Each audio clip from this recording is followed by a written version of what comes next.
자, 아래 질문의 점수를 체크해 보세요. 강의 2에 뭐 어려운 거 아니니까요. 쭉 한번 써보시고 점수를 위에 한번 내보시길 바랍니다. 네.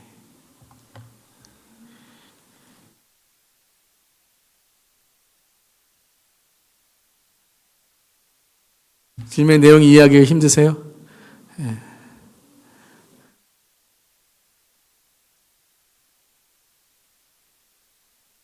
윗대라는 건 이제 부모님들, 자기의 조상 위에 있었던 어떤 그러한 부정적인, 어떤 긍정적인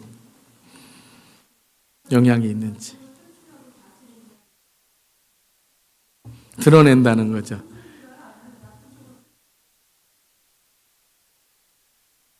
거기에서 중요한 건 충분한 시간을 내어라는 게 중요할 것 같아요. 네. 네.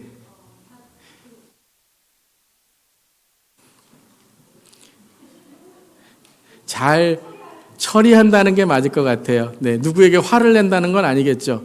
충분한 시간을 갖고 다른 이에게 화를 낸다 이렇게 되지는 않겠죠. 네. 갑자기 화를 내죠. 네. 강의 2의 앞에 아래 질문에 점수를 내어보세요. 거기 1번부터 7번까지를 한번 지금 해보시기를 바랍니다.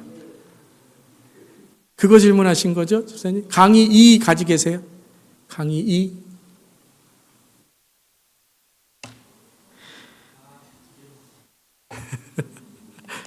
자, 솔직하게 해도 됩니다. 옆 사람하고 안 나눈 거니까요.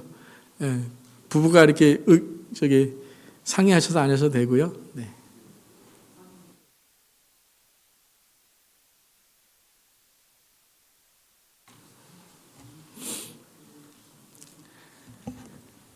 자, 우리 강의 2 제가 잠깐 기도하고 시작하겠습니다. 하나님 감사합니다. 두 번째 강의를 맡게 됐습니다.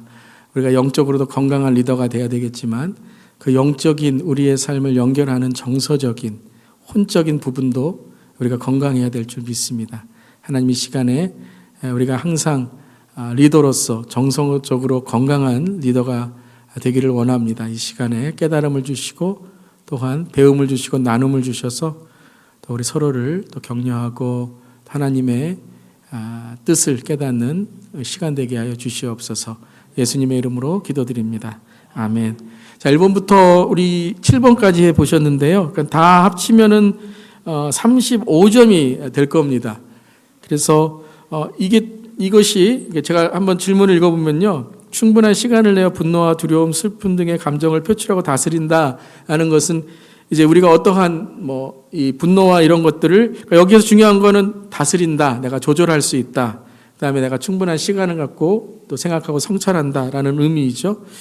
두 번째는 이제 앞에 이제 우리 부모 때에 있던 긍정적인지 부정적인 영향을 내가 끼치는지 알고 있다는 거. 내가 어떤 것이 지금 잘못되고 있다는 것을 근본적인 원인들을 내가 알고 있다는 부분이고요.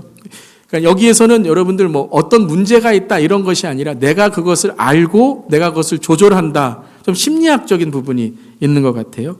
그 다음에 기혼일 때는 시간과 에너지를 사용할 때 리더보다 가정을 더 중시한다. 자, 이건 조금 이따 제가 설명을 드릴게요. 그거는 교회는 중요하지 않고 가정은 중요하다 이것이 아니라 내가 밸런스를 잘 맞추고 균형을 잘 맞추고 있다라는 것에 질문이 될 수 있고요. 싱글은 또한 밸런스를 잘 맞추고 있다라는 것이고요. 아무리 바빠도 홀로 있는 시간 성찰을 꾸준히 실천한다. 매주 하루는 모든 일을 멈추고 내가 쉬면서 내게 주어진 감사한다. 이게 주일이 될 수도 있고요. 아니면 내 삶 속에 어떠한 안식의 시간이 될 수 있고요. 계획을 세우거나 의사를 결정할 때 눈에 보이는 성과보다는 가치와 목적을 성공의 기준으로 삼는다. 내 공동체 사람들의 필요한 관심을 기울이게 되어 꾸준히 노력한다.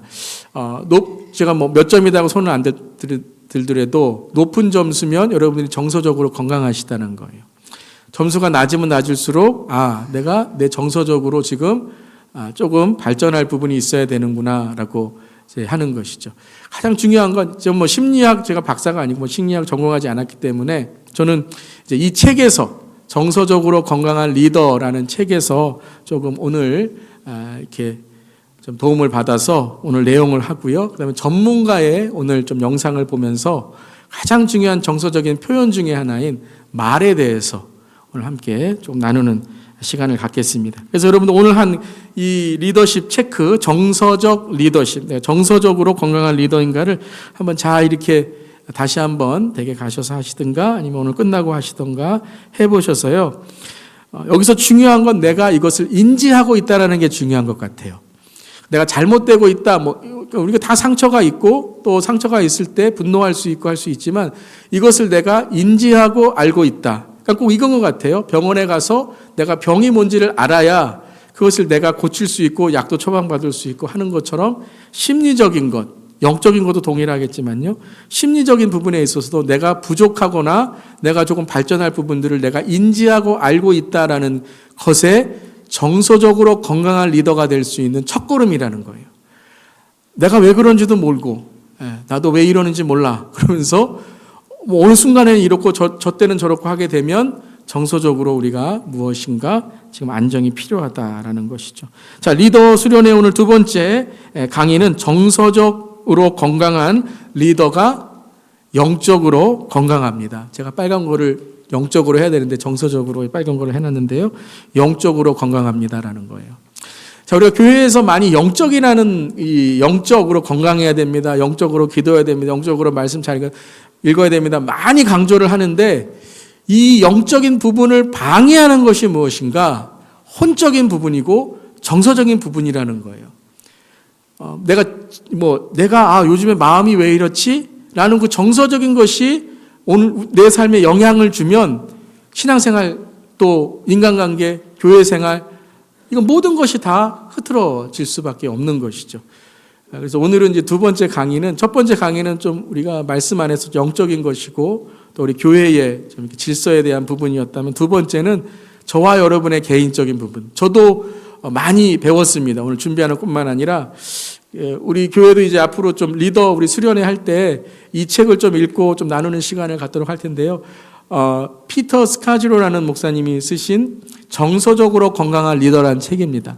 한번 여러분들 구입해 보셔서 읽어보셔도 좋을 것 같아요. 정서적으로 건강한 영성, 정서적으로 건강한 교회, 정서적으로 건강한 리더 이렇게 세 권의 책이 두란노에서 나와 있는데요. 우리 생명의 삶 하고 있는 아주 좋은 우리 자신을 돌아볼 수 있는 좋은 책입니다. 이 피터 스카지로 목사님도 목회에 있어서 아주 힘든 시간을 지나시고 가정에서도 부부간에 조금 힘든 시간을 지나시면서 자기의 실패와 왜 영적으로 내가 이렇게 침울할까? 영적으로 왜 이렇게 목회를 하면서도 이렇게 내가 기쁨이 없을까라는 것을 보았을 때 이 목사님이 가장 좀 깨달은 부분이 뭐냐면 영과 육을 이끌어주는 혼, 정서적인 부분에서 내가 무너졌구나.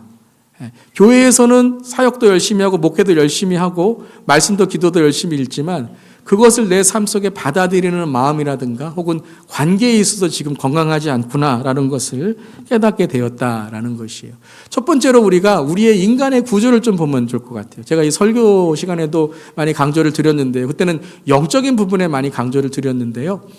우리의 영과 육을 이끌어주는 아주 중요한 그러한 이제 요소가 있다면, 구조가 있다면 마음이라는 요소입니다.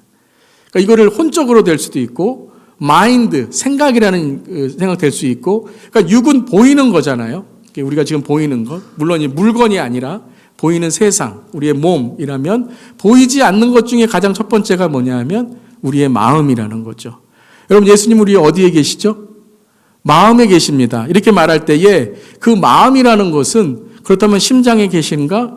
그럼 여기 어디에 계시는가? 이것이 아니라 예수님께서는 영이시잖아요. 그럼 영을 깨달을 수 있는 그 연결점이 어디냐면 마음이라는 거예요.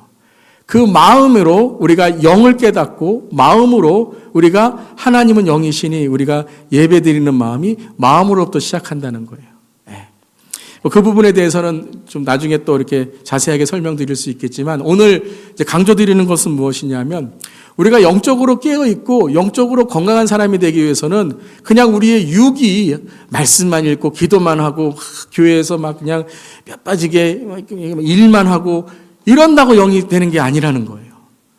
우리의 마음으로 말씀을 새기고 우리의 마음으로 기도로 하나님을 만나고 아멘. 이렇게 해야지만 우리의 영이 열린다라는 거예요. 여러분 이 시간에 오늘 기도 수련회 오신 분 중에 요즘에 마음이 답답하고 막 생각도 복잡하고 막 마음에 미움이 있고 더 악한 생각은 막 죽이고 싶고 혹은 죽고 싶고 이런 생각이 있으면요. 아무리 여기 계셔도 오늘 하는 것 들어오지 않습니다. 하나님이 아무리 새 포도주를 부으셔도 여러분의 마음이 새 부대가 되지 않으면 하나님이 회복해 주시지 않으면 힘들어요. 못 하신다는 게 아니라 내 삶에 힘이 든다라는 거예요. 그러니까 오늘은 우리 교회에서 저도 목회를 하면서 참 이 고민 중에 하나가 무엇이냐면요. 말씀, 기도, 예배 많이 강조를 하는데 왜 리더뿐만 아니라 성도님들이 삶의 변화에 이렇게 힘든가 알기는 아는데 가장 생각해 보면 마음의 문제, 상처의 문제, 쓴뿌리의 문제, 어떤 내 건강한 자아상의 문제, 많은 이민교회의 목사님뿐만 아니라 많은 이민교회 우리 이민자들이 가지고 있는 정서적으로 건강하지 못한 게 뭐냐면 열등감, 인종차별, 또 나는 여기서 누구인가 이런 정체성의 혼란, 이게 사춘기에 있는 우리 자녀들만이 아닌 것 같아요. 저도 그래요. 저도. 저는 미국 신학교를 나왔거든요. 가서 항상 그때는 그랬어요. 한국 가서 목회해야 되는데 이런 생각을 했었어요. 그런 생각을 했었어요. 그런데 제가 정체성을 갖고 날 부르신 하나님의 부르심은 이민교회에 있구나. 그리고 선교적 교회에 있구나. 할렐루야.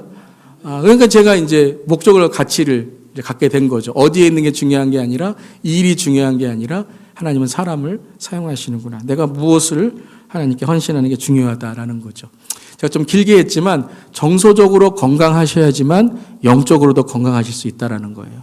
정서적으로 건강한 가정이 여러분 건강한 가정이더라고요. 돈을 많이 벌어도 또 교회에서 봉사를 많이 해도 정서적으로 건강하지 않으면 마음과 생각이 편안하지 않으면 참 힘들더라고요. 그래서 제가 이제 결론은 아니지만 결론 같은 결론은 무엇이냐면요. 왜 교회 생활과 가정 생활이 이렇게 분리될까? 마음이 편하지 않아서 그런 거예요. 교회에서는 누가 보니까 열심히 하는데 집에서는 혼자 있을 때 마음이 편하지 않으니까 가까이 있는 사람하고 행복하지 못한 경우가 있다라는 거죠.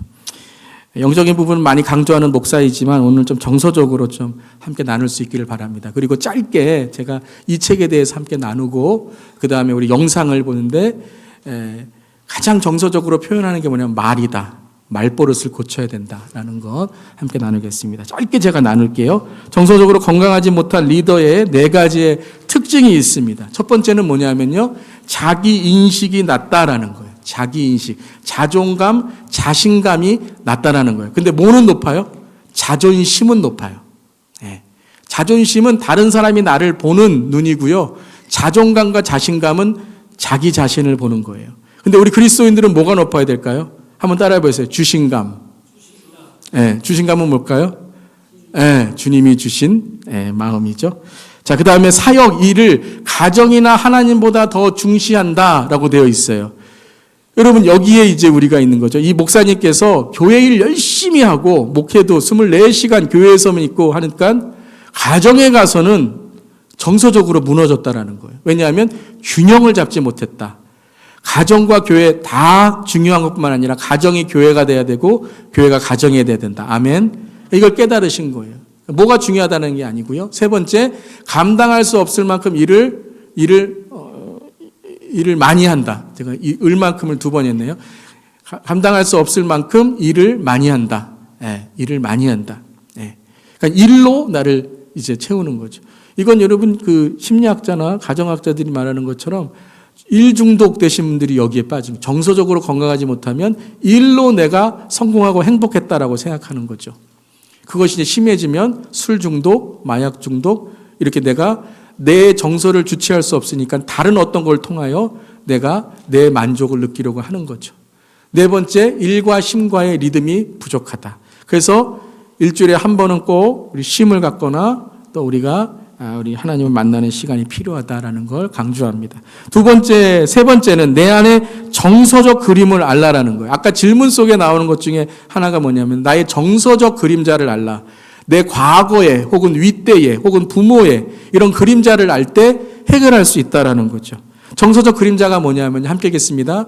누구에게나 그림자가 있다. 그림자는 길들이지 않은 감정들, 그리 순수하지 않은 동기와 생각들의 집합을 말하며 부지불식간에 우리의 행동에서 강한 영향을 미친다. 이걸 제가 이제 수요일 날 치유에 대해서, 상처와 치유에 대해서 말씀드릴 때에 이 그림자를 뭐라고 했냐면 어린아이라 그랬습니다. 그러니까 우리 안에는 어린아이가 있거든요. 그 어린아이가 분노하거나 우리가 어떤 이 손해를 볼 때 나오는 거예요. 너는 안 돼. 그러면서 이 어린아이가 나오는 거죠. 그걸 전문용어로 뭐라 그러냐면 뚜껑 열렸다. 라는 거예요. 자, 내 안의 그림자를 직면하려면 첫 번째 함께 읽겠습니다. 자신의 감정을 규정함으로써 길들이라. 내가 화났구나. 내가 슬프구나. 이걸 정확하게 나한테 말해주라는 거예요. 두 번째, 가계도를 사용하여 과거의 악영향을 찾아내라. 이건 여러분 가계에 흐르는 저주 이게 아닙니다. 그건 절대 성경적이지 않습니다. 뭐냐 하면 나의 부모님으로부터 받는 영향을 깨달아야 된다. 좀 더 영상에 보면 이제 말에 대해서도 나오게 됩니다. 세 번째, 윗대에 내려온 부정적인 대본을 찾으라. 대본이라는 것은 내가 듣는 말이에요. 가정 안에서 하는 말들, 내가 부모로부터 들었던 상처받는 말들, 그런 것들을 내가 찾아내야 된다는 거예요. 그래야지만 내가 반복을 안 한다라는 거죠. 믿는 사람들에게 피드백을 구하라. 특별히 신앙의 선배들, 목회자, 또 목장 안에서 서로 내 자신에 대해서 성찰하라라는 거예요. 자, 네 번째, 정서적으로 건강한 리더십의 열매를 맺으려면 첫 번째 읽겠습니다. 하나님의 뜻을 무조건 따르는 것을 성공으로 정의한다. 자, 기분 나쁜 딱 들으면 기분 나쁘시죠? 예? 하나님의 뜻을 무조건 따르라고 이게 뭐냐면 말씀이 기준이 돼야 된다는 거예요. 정서적으로 건강한 리더십은 내가 더 큰 존재를 인정할 때지만 내 정서를 컨트롤할 수 있다는 거예요. 그게 기도거든요. 나는 사랑할 수 없어. 나는 용서할 수 없어. 그렇기 때문에 하나님의 사랑과 하나님의 용서를 내가 깨달아야지만 내가 내 삶에 행복할 수 있어라는 거죠. 두 번째는 마음의 준비를 위한 시간을 내야 된다. 매일 큐티, 주일 성수, 주님을 만나는 시간인 거죠. 세 번째, 함께 읽겠습니다. 지혜를 달라고 기도한다. 네 번째요, 우리의 한계 속에서 하나님을 찾는다. 제가 이제 여러분 그냥 소개하는 형식으로 이 책을 이렇게 소개해 드렸습니다. 정서적으로 건강한 리더가 되기 위해서 이러한 내 그림자를 알고 그리고 내가 하나님 안에서 기준을 세워야 돼요. 말씀의 기준이 있어야 정서적으로 건강해질 수 있습니다. 세상의 기준을 삼으면요, 세상의 어떠한 이 개념과 어떤 그러한 성공회로만 살아가게 되면 가치와 목적이 올바를 수가 없어요. 그러면 절대 하나님의 뜻을 우리가 깨달을 수 없게 되는 것이죠. 자, 이 시간에는 이것을 오늘 좀 강조하길 원하는데요. 정서적으로 건강한 리더는 뭐가 달라요? 말버릇이다. 그러니까 말 습관이 다르다라는 거예요. 자, 오늘 우리가 잠깐 전문가이신데요. 유튜브에서 1000만이 봤대요. 1000만. 예.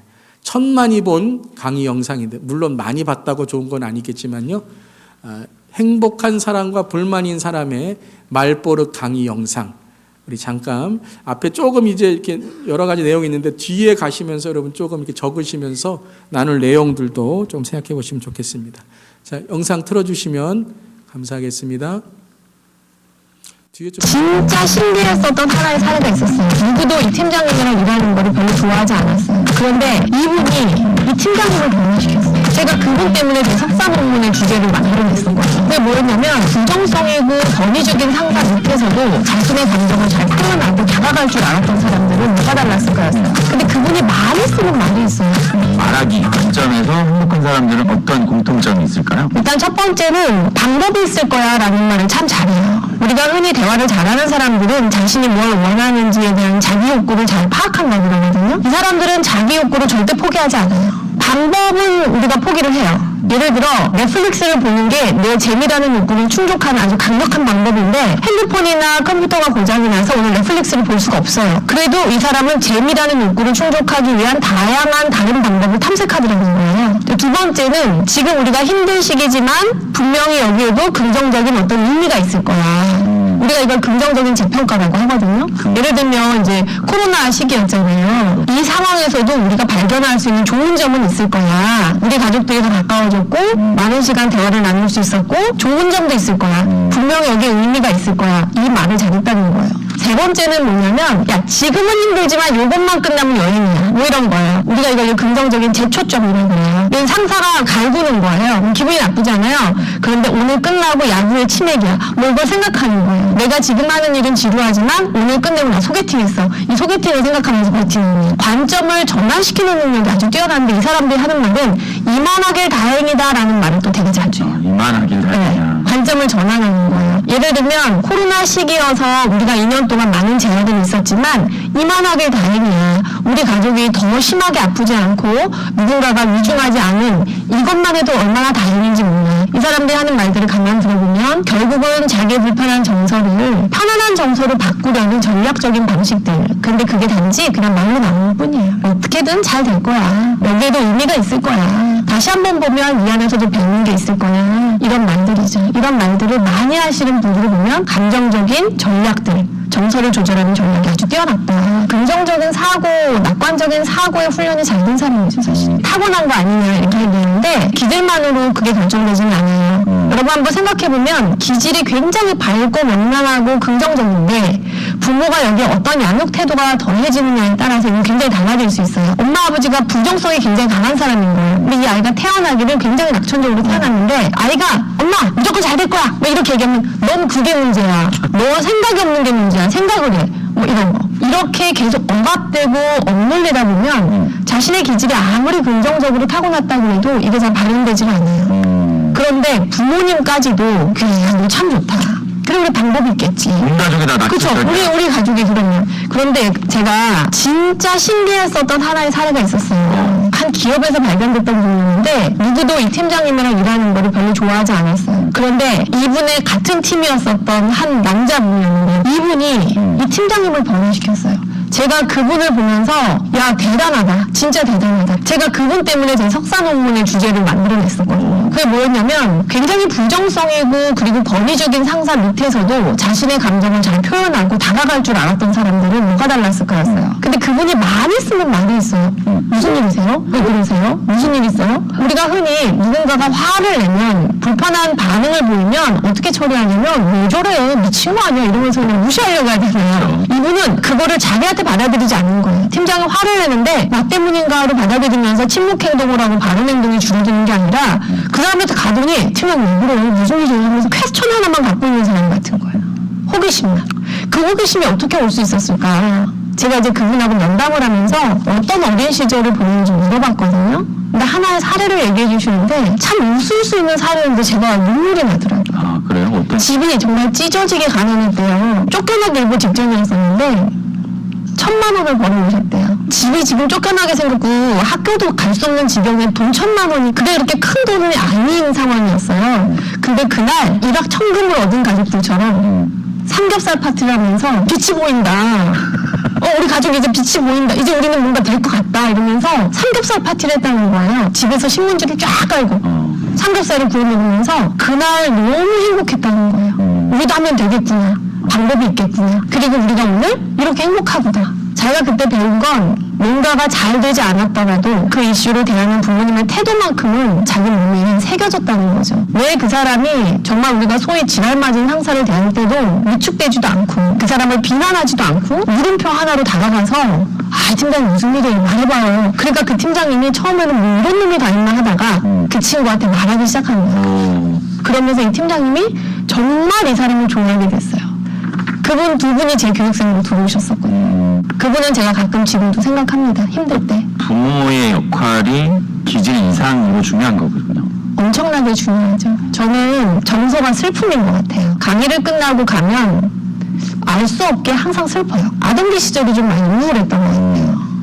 그러다 보니까 격려받았다라는 환경보다는 뭔가 이렇게 비난을 듣고 평가를 많이 받았던, 그래서 제 자신에 대한 믿음이 많이 없고 타인의 눈치를 많이 보다 보니까 나 정말 잘했나? 나 오늘 실수한 건 없었나? 그때 그 사람 눈빛이 별로 좋진 않았는데, 그러다 보니까 자꾸 뭔가 위축되는 마음을 많이 느꼈거든요. 저 같은 사람들, 예를 들면 내가 기질적으로는 밝지만 내 양육 환경이 굉장히 좀 부정적이었고 좀 우울했고 암울했다. 그래서 내 기질을 마음껏 발현하기에는 내가 좀 많이 억압된 상황 속에서 자랐다 하시는 분들이 계신다면 결국은 훈련에 들어가는 거죠. 죽음학에는 두 가지의 명제가 있어요. 첫 번째는 한계성, 두 번째는 이제 유한성이라는 거거든요. 첫 번째는 한계 상황. 우리가 살고 있는 상황은 굉장히 한계적이라는 거예요. 언제 갈지 모른다는 거죠. 두 번째는 굉장히 유한적이라는 거죠. 결국은 끝이 있다는 거예요. 그런데 언제 갈지 모르고 그 끝이 언제일지도 모를 때 중앙에서는 그 다음에 한 줄기의 문장을 줘요. 오늘이 당신의 삶의 마지막 날이라면 당신 오늘 하루 어떻게 살고 싶은가. 근데 이건 슈드가 아니라 원트에 대한 질문이잖아요. 어떻게 살고 싶은가. 그렇다면 우리는 아마 지금 제일 먼저 소중한 사람을 떠올릴 거고, 그 소중한 사람하고 오늘 하루를 같이 보내고 싶을 거고, 신세한탄을 한다기보다는 무엇이 가장 고마웠고 좋았고 그리고 내 마음에 아쉬움으로 남았는지를 나누겠죠. 저는 이게 제 자신한테 굉장히 도움이 됐어요. 우리가 행복하게 살고 싶다라는 소망을 누구나 갖고 있어요. 그렇다면 우리가 이 한계 상황 속에서 내가 오늘 하루를 어떻게 살 것인가에 대한 질문은 how to, 어떻게 하면 우리가 오늘 하루를 좀 더 소중하고 의미 있게 살 수 있을지에 대한 생각을 할 수 있는 어떤 의지를 갖고 오더라는 거죠.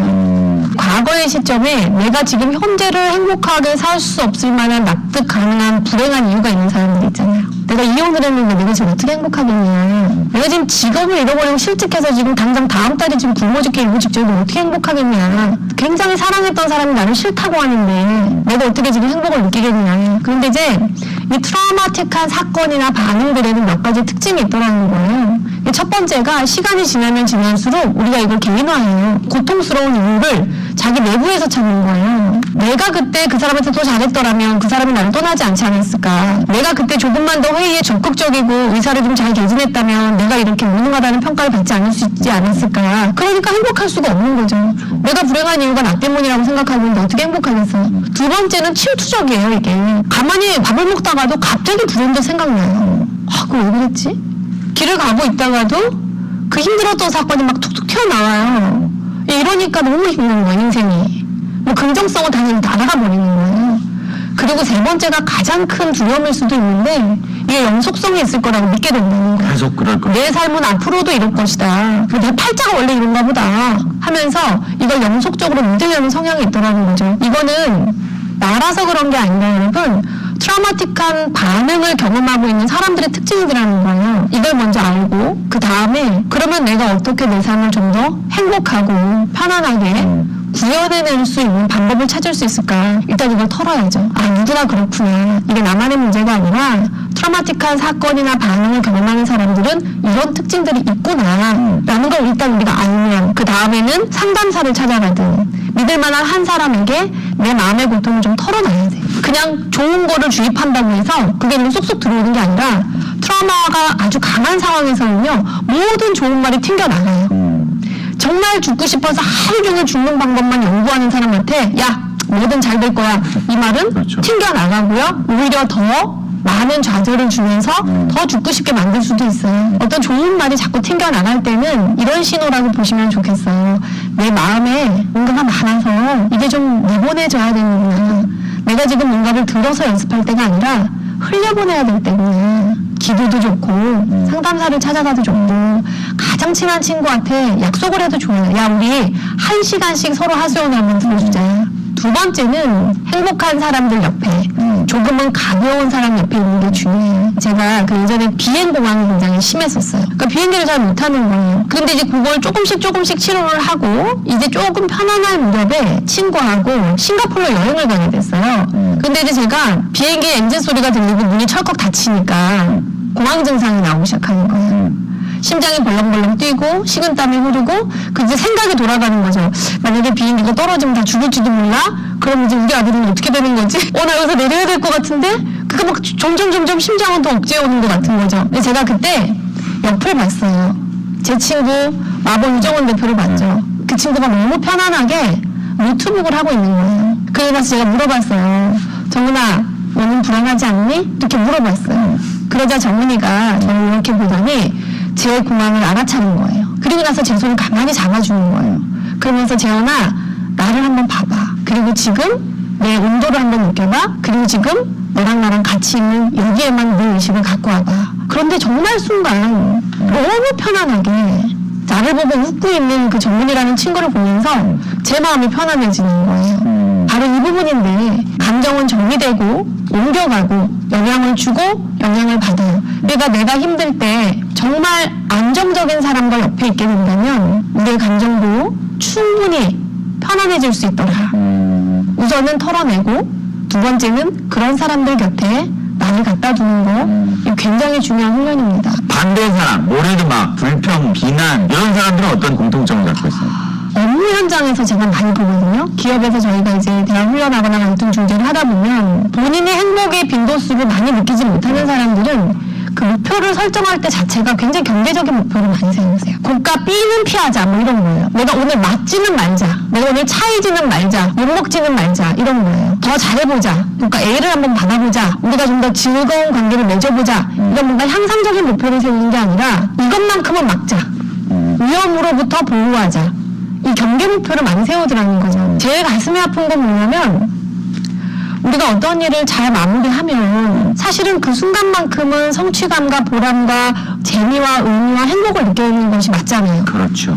그런데 이분들한테는 약간의 안심만 있을 뿐 다시 불안해지는 거예요. 왜냐하면 경계 목표라는 건 위험으로부터 막았을 뿐이지 뭔가를 성취해서 얻는 기쁨은 없잖아요. 이게 조금 달랐고요. 두 번째는 가장 큰 특징이 대화상에서 뭐가 있냐면 해석의 왜곡성이 엄청났다는 거예요. 해석의 왜곡성. 네, 예를 들어 제가 구피디님 오늘 이렇게 우리 오랜만에 만났는데 제가 커피 한 잔 쏠게요 이렇게 얘기하면 우리 재현 소장님 오랜만에 만나니까 커피도 사주고 기분 좋네요. 이게 이제 오고 가는 맛이잖아요. 왜요?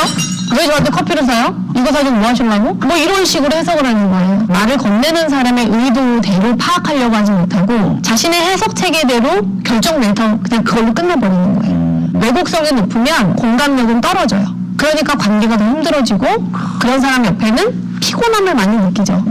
저 사람이랑은 대화 못하겠구나. 무슨 말만 하면 화를 내. 쟤는 남의 말을 아주 꼬아듣는 데 선수야. 이런 말을 내가 많이 듣고 있다면 나의 신념 체계가 약간의 왜곡성을 갖고 있진 않은가 한번 살펴볼 필요는 있어요. 왜 도대체 자기 해석 체계를 가지고 듣는 건가요? 하나의 사례가 있는데 오전에 회의를 마치고 이제 점심시간 다 돼가지고 사무실에 들어갔는데 사람들이 다 없더래요.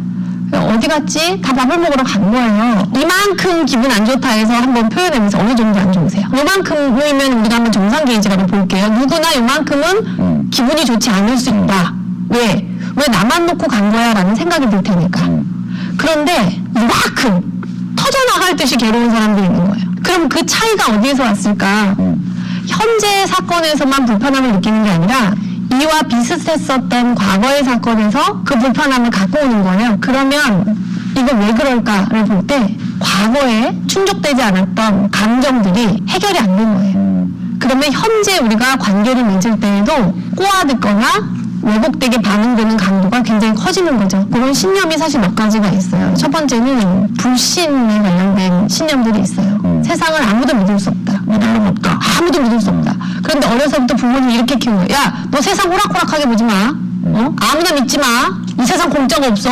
뭐 이렇게 키운 거예요. 그러면 자기도 모르게 어느 날 어른이 되었을 때 누군가가 베푸는 호의에 꼬아들을 수밖에 없어요. 그게 감사함이라는 당연한 어떤 느낌으로 오는 게 아니라 거북스럽고 혼란스러운 감정으로 오거든요. 또 두 번째는 실패를 용납하지 않았을 수도 있어요. 제대로 할 거 아니면 하지 마. 결과가 좋지 않으면 과정은 다 필요 없어. 그러면은 이 친구한테는 실패의 신념이 스물스물 생겨요. 내가 뭔가 실수할지도 몰라. 그럼 아예 안 하는 게 나아. 또 어떤 사람은 네 감정 표현하지 마. 그렇게 감정적으로 보지 마. 그러면 정서적 억제의 신념이 생겨요. 그래서 이런 사람들은 언젠가 자기가 감정을 표현하면 이걸 주체하지 못할까봐 두려워서 감정 자체를 표현하지 않아요. 또 어떤 사람들은 작은 실수도 이해받거나 용서받지 못하고 처벌받아서 자기의 신념에도 잘못한 놈은 죽어 마땅해라는 신념을 갖고 살았을지도 몰라요. 이런 왜곡성이 깊은 신념들을 가지면 가질수록 상대의 말이나 행동을 있는 그대로 여과 없이 받아들이기가 쉽지가 않죠. 지금 문제는 뭐냐면 걸러드는 여과장치에 문제가 생긴 거예요. 이 사람 자체가 나빠서가 아니라 여과장치에 뭐가 많이 끼인 거예요. 그래서 제대로 여과가 안 되는 거예요. 그러니까 어떻게 해야 되냐면 이 여과장치를 다시 손을 봐야 돼요. 그 노력이 필요하죠.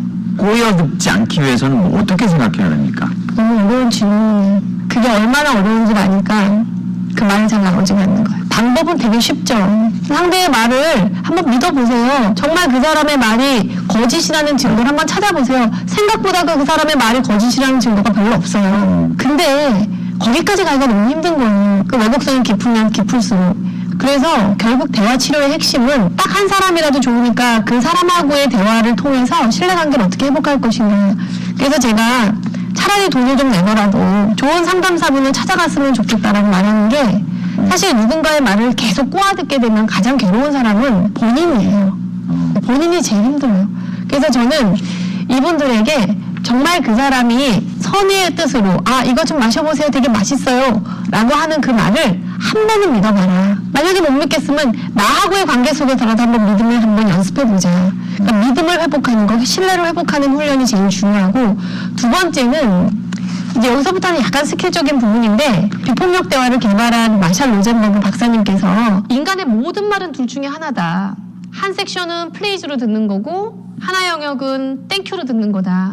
그런데 인간의 말이 결국은 이 안에 다 있다는 거예요. 예를 들어서 내가 열심히 일을 해가지고 나도 한 번도 가져보지 못했던 명품 백을 우리 엄마한테 사준 거예요. 그랬더니 엄마의 반응이 어이구 이년아 네가 얼마나 번다고 돈지랄이야. 뭐 이렇게 얘기를 했다가 한번 해보세요. 근데 사람의 말은 둘 중에 하나다. 둘 중에 하나. 플레이즈거나 땡큐거나. 플레이즈로 해석하면 이렇게 할 수 있죠. 우리 딸 엄마 이런 거 없어도 된다. 우리 딸 열심히 돈 모아서 뭐 결혼할 때 혹은 너가 필요할 때 그때 돈을 써다오. 이럴 수도 있고 같은 말이라도 땡큐일 수도 있죠. 고맙다. 엄마 잘 들게. 네. 그래서 인간의 모든 말을 내가 자꾸 왜곡해서 듣는 습관이 되었다면 모든 말을 내가 부탁이거나 땡큐로 한번 바꿔보자. 저 사람이 이거 한 잔 드세요 라고 할 때 제가 기쁜 일이 있어서 이거 선생님한테 대접하고 싶으니까 맛있게 마셔주세요 라는 부탁이겠구나. 이렇게 한번 생각해보자. 그렇게 훈련을 한번 해보는 거예요. 그래서 저희가 훈련할 때 이렇게 손가락 돌리는 거 훈련하잖아요. 번역기를 돌려봐라. 저 사람의 말이 플레이즈인지 땡큐인지 실제로 내 손가락을 이렇게 돌리다 보면 약간은 돌아간다라는 거죠. 회의할 때도 되게 좋아요. 상사가 이렇게 약간 개소리하는 것 같으면 그냥 손을 이렇게 돌리면서 저거 플리즈야 땡큐야 하면서 한번 돌려보는 거예요. 그러면 실제로 돌아가요. 야 니들끼리 밥 먹으러 갔냐? 돌리는 거예요. 같이 먹어줬으면 좋겠다. 다음에 나도 좀 데려가 줄래? 뭐 이런 부탁인 거죠. 꼬인 사람들을 또 상대할 때도 있잖아요. 어떻게 대처를 해야 되나요? 진짜 좋은 질문인데 제가 좋아하는 질문이 아니에요. 저는 우리나라에는 피해자들만 존재한다고 봐요. 보면은 이 세상에 상처를 준 사람은 없어요. 없어. 다 상처를 받기만 했어요. 관계를 보면 침묵하는 자와 쫓아가는 자가 있잖아요. 쫓아가면서 끊임없이 매달리고 재촉하고 대화하자. 너 이리 와. 붙잡고 오늘 끝내. 나랑 말해. 이런 사람은 항상 드세 보여요. 뭔가 문제가 그 사람한테 있어 보여요. 점잖게 입 딱 다물고 있는 사람 보면 호인 같아요. 그래서 누가 상처를 주는가를 보면 쫓아가는 사람이 상처를 주는 사람처럼 보여요. 그런데 속 터지게 가만히 좀 대화 좀 하자 그러면 정말 입 딱 다물고 사람 속을 뒤집고 있는 이 사람은 상처를 주고 있는 게 아닌가. 관계는 너무 상호적이라서 한 사람을 이해하기 위해서는 반드시 그 관계를 살펴봐야 된다. 한 공동체나 조직 안에 문제시 되어 있는 직원이 하나 있다면 그 팀원을 봐야 된다. 신출내기 팀장님이 계셨어요. 이분이 완전 생산 현장직에 있다가 HR 쪽으로 온 거예요. 한 번도 해본 적이 없는 업무예요. 그러겠네요. 그런데 그 밑에 아주 잔뼈 굵은 6년차 이 일에 대해서는 날고 기는 팀장 바로 밑에 팀원이 있었어요. 두 사람이 의견 조율이 좀 안 돼서 회의할 때 약간의 갈등의 이슈가 있었어요. 그런데 일 아주 잘하고 잔뼈 굵은 이 팀원은 또 팀원들이 있는 거예요. 원래 기존에 같이 일했던 하나의 패거리가 완성이 된 거예요. 그러자 이 팀장님을 팽하기 시작했어요. 아주 은근히. 그러자 이 팀장님께서 어떻게 변해가셨냐면 아주 고집스럽고 무뚝뚝하고 업무 중심적인 리더가 된 거예요. 어느 날 호출이 돼요. 김 팀장, 네가 여기 오고 나서 조직 문화가 이거 개판됐다는 얘기가 들린다. 너 리더십이 왜 이래? 하면서 욕을 먹었어요. 상처를 준 사람, 무뚝뚝하고 조직원 관리를 못하는 이 팀장한테만 상처를 주었다고 말할 수 있을까? 왜곡되고 뭔가 부정적이고 공격적이고 이런 사람들이랑 어떻게 대화를 하면 좋겠냐라는 이 질문을 제가 별로 좋아하지 않는 건 나는 그런 적이 없는가부터 생각해야 된다는 겁니다, 사실. 우리가 상처받았다는 이유로 얼마나 공격자로 변하는지 우리 한번 생각해 봐야 돼요. 맞아요. 저는 공격적이지 않은 사람을 지금까지 본 적이 없어요. 그래서 우리의 공격성은 어디에서 나오는가? 내 고통을 이해받으려고 할 때 누구나 공격적이 된다. 그러면 나에게 공격적인 사람을 내가 어떻게 이해해 볼 것인가? 저 사람도 지금 고통스럽다는 걸 저렇게 표현하고 있는 것이다. 그래서 만약에 저 사람이 정말 나한테 필요한 사람이라면 그 사람한테 다가갈 때 우리의 마음의 태도가 조금은 연민적으로 그 사람 하나의 인격으로 볼 수 있지 않을까. 저희는 직업이 어떤 드러난 문제로 사람을 만나지만 결국 그 사람을 미워할 수 없는 게 그 사람의 과정을 관찰하는 게 저희 직업이잖아요. 어쩌다가 이 사람이 이렇게 됐을까를 이해하다 보면 미워할 수만은 없는, 이 사람이 왜 이기적이 됐는지 왜 권위적이 됐는지까지 알게 되면 이 사람이 도움이 필요한 한 사람으로만 보이게 된다는 거죠. 제가 이 대화라는 이 한 단어를 붙잡고 살아온 지가 올해가 딱 16년째 되더라고요. 깨닫게 되었었던 아주 보편적인 단어면서도 아주 값지게만 발견할 수 있었던 단어가 아까 말씀드렸던 그 젊은 직원, 그 사람이 갖고 있었던 그 퀘스천의 마음, 호기심의 그 마음 하나가 얼마나 대화를 부드럽게 이끌어갈 수 있고 갈등의 이슈에 들어갔을 때 아, 저 사람 너무 나쁜 사람이야 해서 그런데 저 사람은 왜 그랬을까? 진짜 그 호기심의 물음으로만 생각이 약간만 틀어지면은요, 중재가 이루어져요. 그런데 중재가 실패할 때는 그 물음표가 끝까지 마침표로 남을 때였어요. 분명히 저 사람은 나쁜 사람이야. 분명히 이건 저 사람의 잘못이야. 나는 고칠 게 하나도 없어. 저 사람만 고치면 돼. 라는 이 마침표가 물음표로 바뀌지 않을 때는 이 갈등이 해결된 적이 없어요. 그래서 정말 대화를 내가 열려있는 마음으로 잘 이끌어가고 싶다라고 한다면 어떤 일이 있더라도 왜 그럴까? 너 왜 그랬어? 이게 아니라 너 왜 늦었어? 뭐 이런 거 말고 진짜 왜 그랬을까? 그 마음 하나만 가지고 정말 소중한 건 자녀와 배우자, 부모님, 친구, 동료 이런 식으로 가장 가까운 대상에서부터 소중할수록 물음표는 남을 수 있거든요. 그 연습을 한번 해보시면 참 좋겠다. 자, 우리 잠깐만 10분간 정도 우리 서로 좀 나누는 시간 갖도록 하겠습니다. 우리 강의 1과 강의 2인데요.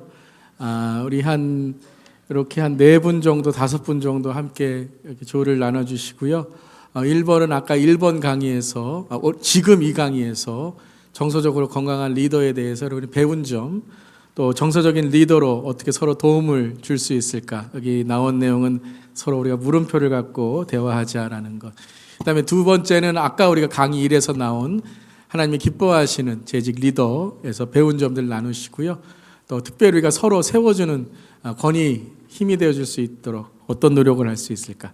잠깐 한 10분 정도 우리가 서로 나누는 10분에서 한 15분 정도 나누면 될 것 같습니다. 한 40분 정도까지 하면 되니까요.